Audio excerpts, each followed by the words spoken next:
Good morning. Thanks for tuning in. I want to share something with you this morning that a lot of it comes from Man's Search for Meaning, Viktor Frankl's book. He was a guy that was years in a concentration camp. How many of you know who Soren Kierkegaard is? He's been known as the disturbing Dane. He was I think he'd be called an existential philosopher, but he's definitely, in my opinion, a Christ follower. And he coined a term called angst, which has really kind of caught on. And I just heard some guys on sports radio, they were talking about some of the bands that they like, and they're like, oh, I kind of like those angsty kind of bands. I wonder what Kierkegaard would think if he heard people talking about angsty kind of bands.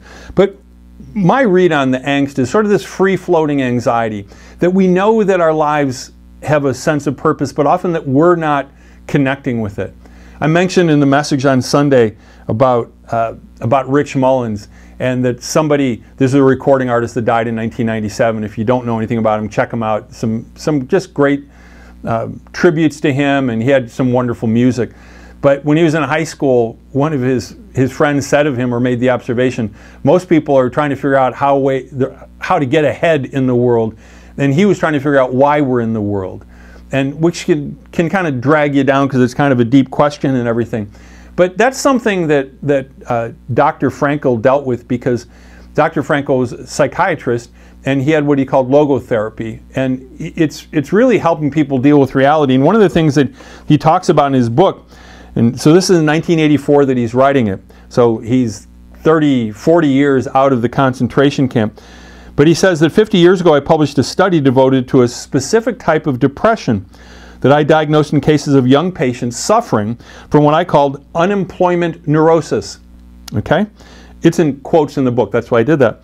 And he could show that this neurosis really originated from twofold erroneous identification: being jobless and equated with being useless, and being useless was equated with having a meaningless life.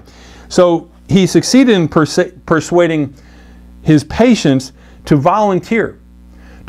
So you don't have a job, you might not have money coming in, but why don't you volunteer?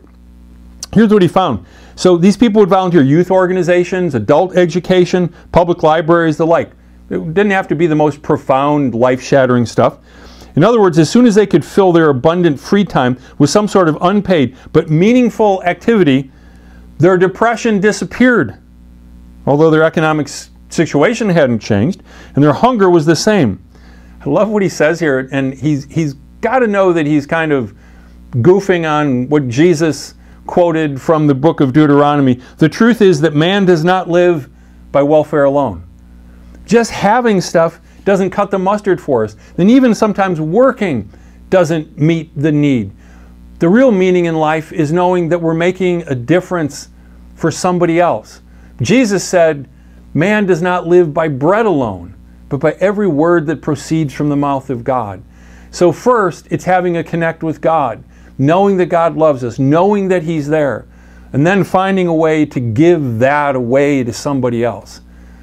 You know, I preached on Sunday, and I talked about how I really went through a time of depression early in 1984. What brought me out of it? Going on a mission trip. I kind of thought, man, I'm not qualified. I'm so down. I probably shouldn't go on this mission trip. Just the opposite. If you're down today, if you're dealing with angst, depression, all the different stuff that we've all dealt with because of the 2 years we've all gone through, I encourage you, find meaning in your relationship through Christ with God, and go volunteer somewhere. God bless you. Have a great week.